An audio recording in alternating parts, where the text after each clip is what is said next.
So I guess when we're talking about the details, let's talk about audits for a minute. If the plan is audited, would the auditor be able to determine that the plan sponsor failed to comply with 404A5? I think very much so. The discussions we've had with folks who are in the business of auditing 401k plans intend to put on their checklist, and their audit checklist, the verification of both 408B2 and 404A5. In other words, did the plan sponsor receive all of the information that they should have, and did they also disclose to the participants all the information that they had? So obviously that doesn't happen yet, since these regulations don't go into effect until the end of next year. So it would be succeeding years' plan audits. It's not something that's going to happen this year. Right. But it becomes, I would say, a material part of an audit to ensure that the plan fiduciary is doing his duty according to the regulations. Okay. Now, if the auditor determines that a plan sponsor failed to comply with 404A5, is the auditor required to notify the Department of Labor of the noncompliance? That is, at this point, a fuzzy question. And the reason it's fuzzy is that we don't have any specifics that say that failure on these disclosures is something that must be included in the auditor's report. So that hasn't really been defined yet.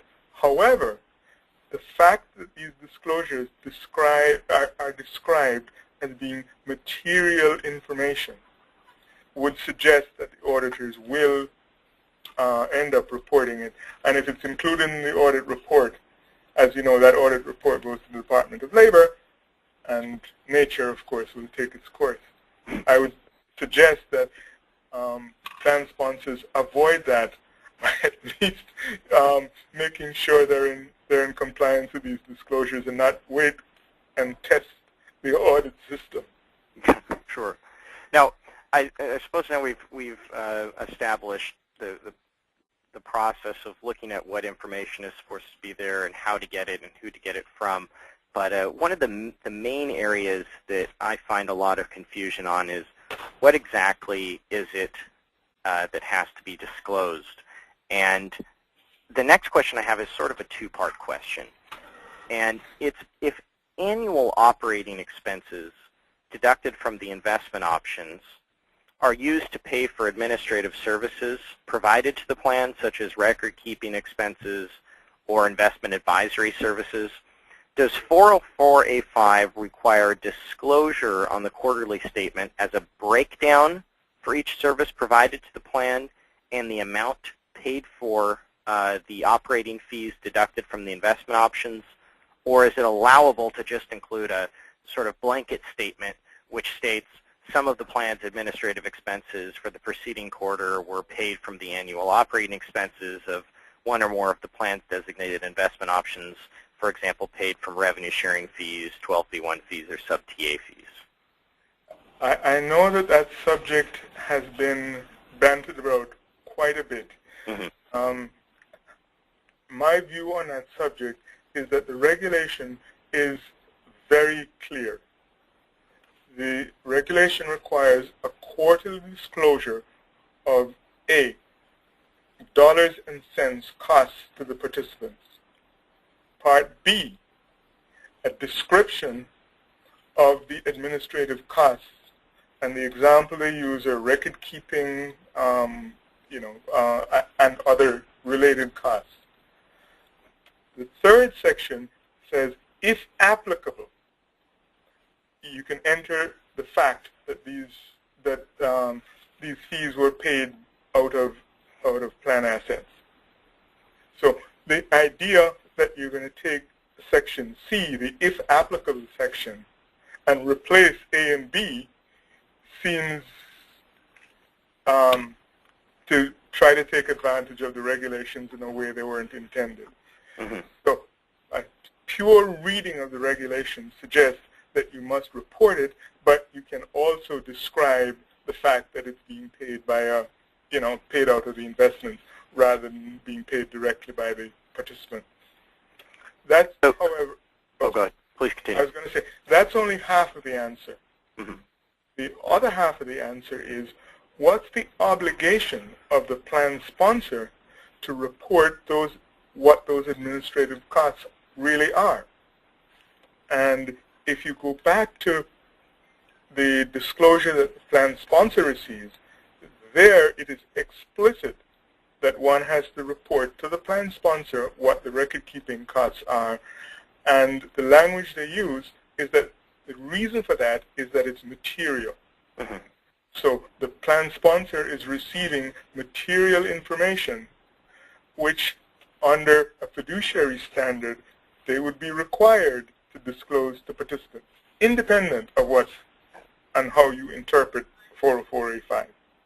So our suggestion is that certainly what you want to do is to disclose that level of information to participants for those two reasons. One is the interpretation of the regulation, and the other one is the overarching fiduciary responsibility. So your suggestion is on the quarterly statement to break down each service provided to the plan in the specific amount paid. Well, each of the major services. Okay. At the very least, the services that they've identified as major services, i.e. record keeping and brokerage. They've listed those two as material costs. So clearly you've got the investment management portion of it, which I personally think ought to be broken out as well, although the regulation doesn't call for it. Just from a participant point of view, it would be useful to say, this is how much I'm paying for investment management, this is how much I'm paying for record keeping, this is how much my brokerage costs are. Okay. Now, do you expect participants to notice that they are paying for plan administrative services out of the fees deducted from their investment options? On the whole, Neil, no. Most participants will receive their statement and do what most participants do. Put it in a nice file in chronological order with the expectation that one of these days they'll open up that file. That, I think, is what's going to happen to most participants. But virtually every company will have one or two people somewhere in the organization that's going to pay attention to it. And that is a concern that we raise with plan sponsors. It's those few people who take a look at it that will create the concern, anxiety about it. So while most people won't pay attention to it, if somebody in your office, in your plant, in your operation somewhere starts a discussion, I use that word cautiously, starts a discussion about how many fees they're paying and what their alternatives are and the like, then you're almost certainly going to create a bit of a problem that will end up probably in the human resources area. So, you talk about the specific employees that would notice that information, but a lot of employees believe that their 401k plan does not cost them anything. So with the new fee disclosures, employees will soon realize that their 401k plan is not free. So right. What type of questions should a plan sponsor expect once their employees realize that some of the services provided to the plan are paid from revenue sharing fees deducted from the investment options? Well, that ties directly into what we were talking about before, right? It's not everybody who's going to notice that. All you're going to need is one or two people to raise the red flag saying, holy man, I thought my employer was paying these things, and now I find out that they're taking it out of my retirement nest egg. Right? Isn't that employer a terrible, horrible person? Well, some of the things that we expect participants or employees in general to challenge plan sponsors with are things like, can you find a plan with a lower cost? We're paying this cost, but my cousin, my brother, my friend has a plan and they pay lower costs. Why can't you deliver lower costs to me. Another question that I think will arise is, how long have I been paying these costs? Because if you'll notice in the 404A5 disclosure, what you're going to be reporting to a participant is what they paid in that quarter. So the natural question is, oh, it's one thing to say I'm paying, $500 this quarter or whatever the number happens to be, but is this something I've been paying for all the years I've been in the plan? Sure. And then the other side of that is, how long am I going to continue to pay this? Is this something that I'm stuck with for the entirety of my employment life, and for that matter, after retirement, do I continue to pay all of these? Another question that has come up in our work in this area are people asking, what's the alternative to these costs?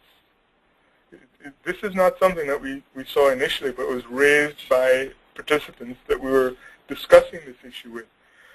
And the question was, what's the alternative? Should I get out of the plan and get into an IRA? What other alternatives do I have to the 401k or whatever the particular type of plan? And then the follow-on to that is, what happens if I drop out of the plan? What are the implications of leaving the plan? So those are the types of questions I think that plan sponsors need to be very aware of.